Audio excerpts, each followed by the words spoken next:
Shabbat Shalom.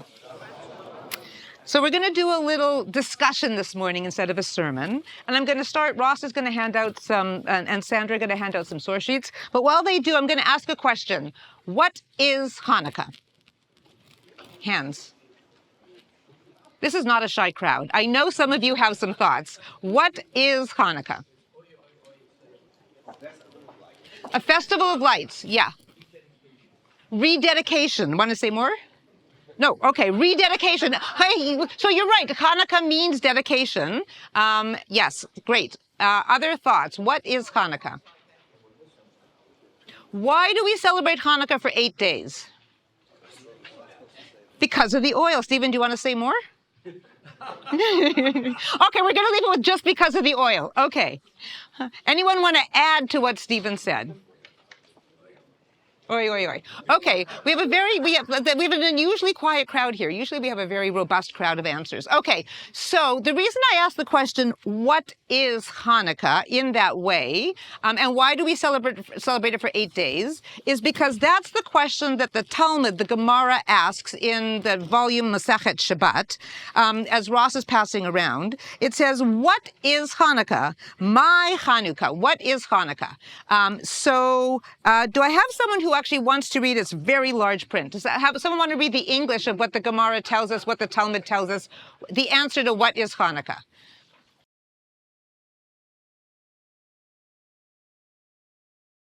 Okay. What is Hanukkah and why are lights kindled on Hanukkah? The Gemara answers, the sages taught in Megillah Ta'anit, on the 25th of Kislev, the days of Hanukkah are 8. One may not eulogize on them, and one may not fast on them. What is the reason? When the priests entered the sanctuary, they defiled all the oils that were in the sanctuary by touching them. And when the Hasmonean monarchy overcame them and emerged victorious over them, they searched and found only one cruse of oil that was placed with the seal of the high priest, undisturbed by the Greeks. And there was sufficient oil there to light the candelabrum for only one day. A miracle occurred when they lit the candelabrum from the 8 days. The next year, the sages institute those days to meet them holidays with recitation of Hallel and special thanksgiving and prayer and blessing. Beautiful, thank you. Okay, so here we have in the Talmud the source. So many of us grew up, I went to Hebrew school growing up, and I learned in Hebrew school the reason we celebrate Hanukkah for 8 days is because there was this miracle, right? There was only enough oil. So in the temple, there was a menorah. This is actually a Hanukkah because it's got 8 plus 1. The menorah has 7 candelabrum, 7 branches. And so the menorah was supposed to always stay lit. What happens was that the Assyrians had conquered Israel. They had taken the temple. They had defiled the temple. And then the Hasmoneans, Judah and the Maccabees, reconquered it and rededicated the sanctuary. But then they had to light the menorah, and there was only enough oil for one night. But it was a miracle, and it lasted 8 nights. And this is the source that we have for why there's the miracle of the oil and why it lasted 8 nights. It's here in the Talmud. And we also learn here that we celebrate Hanukkah, the first night's the 25th of Kislev, which is what we still do today. And what did we do today? We sang Hallel, right? So here in the Talmud is where we learn that on Hanukkah we have to sing Hallel, psalms of praise, and so here's the reason that we celebrate Hanukkah for 8 days. Right? Everyone good? Okay, well, I'm going to mess you up a little bit. Okay, so there's another source.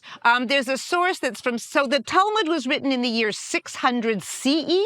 It was actually written down then. It's the compilation of 600 years of conversations of rabbis. There's a source 700 years earlier than the Talmud, from about the 2nd century BCE, called the Book of the Maccabees. The books of the Maccabees are not part of our Bible, although they were kind of compiled and written around the same time. And they were written by the Maccabees to talk about what happened back then.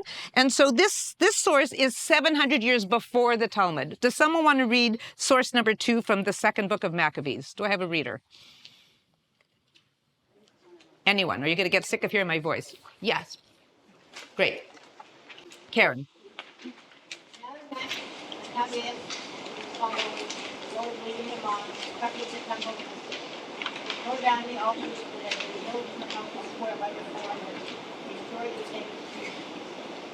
Purified the sanctuary, made another altar of sacrifice.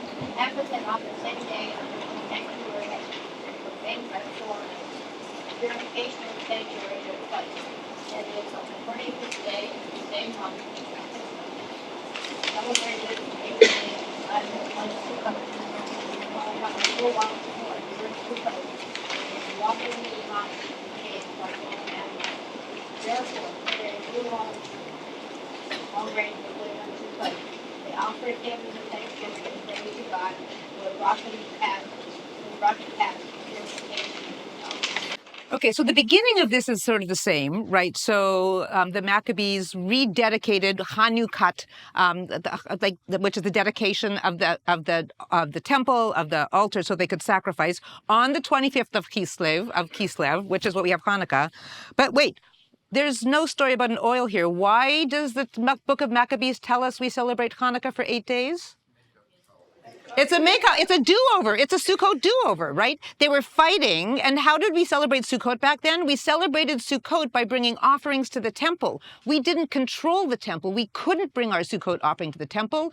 They were all fighting during Sukkot. So a little while later, Sukkot's like a couple of months ago. A couple of months later, they have the opportunity to celebrate Sukkot. So like we did today on Sukkot, we sing Hallel.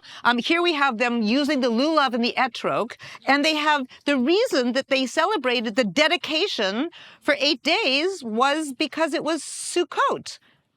No oil. What are we going to do with that? Okay, just hang on to that. So there's one more source I want to talk about. And it's the next one, and I'll do the reading. It's also going back to the Talmud, the year 600. It's from the Masechet of Avodah Zarah, and it talks about, I'll just sort of summarize it. It talks about Adam, and think about Adam being the first person. Adam and Eve are the first people on earth. They sin, they get expelled from the garden, but they have no one to learn from, and they are experiencing the world for the first time, and everything is brand new. So Adam gets expelled from the garden, and he notices that the days are getting darker and darker and darker. And he starts to worry. He says, woe is me, perhaps because I've sinned, the world is becoming dark and will eventually extinguish. It'll return to what it says, chaos and disorder, tohu vavohu, which is what we read in the Torah, that before God created order in the world, it was tohu vavohu. Adam becomes terrified because of his sin that he's going to create the destruction of the whole world. So what does he do? He fasts for 8 days. And on the 8th day of his fast, what happens? The solstice. And then it gets lighter and lighter and lighter. And he realizes that the darkness isn't going to be forever, and that actually there can be light after the darkness, and that the world won't disintegrate, the world won't be destroyed. And so to celebrate that, to celebrate the return of light, the solstice, he celebrates a festival for 8 days. So we have multiple reasons for celebrating Hanukkah. We want to celebrate the victory of the Maccabees. You know, this the sort of, it's the David and Goliath story. The David who is the sort of the smaller over the great Assyrians. They celebrate this victory that's incredible, and so they rededicate the temple. So that is one of the reasons for celebrating Hanukkah. It's actually what is possible is that it was already being celebrated for 8 days, and so but the rabbis get to this. They're like, well, we have to find a reason for like the celebration of 8 days. And so the rabbis put this story of the oil, they layer it on top. So our tradition is, it's like I said this once before, it's like a chocolate cake. It's got layer upon layer upon layer, and each layer is delicious. One layer doesn't negate the other. It's just we can enjoy all the layers together, right? So the layer that the rabbis put on is, yes, it's good to fight. Like, it's good to fight the enemy, and to not be afraid of standing up for what you want. But it's also important to not give up on hope, right? And miracles. And remember that God is in our midst and that miracles can happen. Rabbi Yitz Greenberg says that the miracle of the oil is not that it lasted 8 days, but that the Maccabees thought to even light the candle in the first place. Because you could say, like, oh, there's not enough, why bother, right? But they had the faith, they had the confidence, they had the hope to be able to light it in the first place. So we celebrate that beautiful spirit of God with us, and we celebrate light in the darkness. So every tradition has a solstice holiday. Christmas, we think about Christmas lights. It's really dark out, and we need light. We need to find a way to bring light, to have light at our darkest time. So all of these are reasons that we celebrate Hanukkah. There's another piece here, which is just a reminder that the mitzvah of Hanukkah is not just to light the candles, but to place it in a window or in a doorway. Because the important message of Hanukkah is it's the ultimate story of Jewish identity. It's like, not only are we celebrating and publishing the miracle, but we're saying we are here. And it's beautiful in New York to be able to look at all the Chanukiot, especially in this time of anti-Semitism, and to be Jewish and loud and proud. And Hanukkah is the best time to do that because you can publicize the light and the miracle of Hanukkah, which is a beautiful thing. And I just want to close with, there's a wonderful rabbi in Los Angeles, Rabbi Nomi Levy. She writes beautiful poems and blessings and prayers. And I want to close by reading what she wrote, which is on the last page. She uses, there's a line from the book of Proverbs, which is God's candle is the human soul. And so that's the line she's droshing off of. And she says, we are God's candle.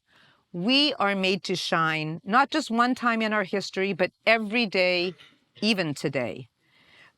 God knows the awesome potential hidden inside of us. The gift of Hanukkah is the light we must bring to this precious world. On this night, we remember our power, mighty and eternal.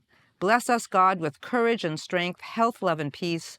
We are God's candle. May we shine and illuminate the world. It's a reminder that as we light the Hanukkah candles, we shed light and we bring light, but we are also responsible for bringing our own light. Each one of us has a way to bring light into this world, and this is the time and the reminder that it's really on us, especially at a time of darkness, to bring our light and to light up the world with our light. Thank you for joining the Park Avenue Synagogue family. I hope you enjoyed the sermon. Please consider supporting our online community by scanning the QR code or by going to supportpas.org or by making a donation. Shalom and see you in Shul.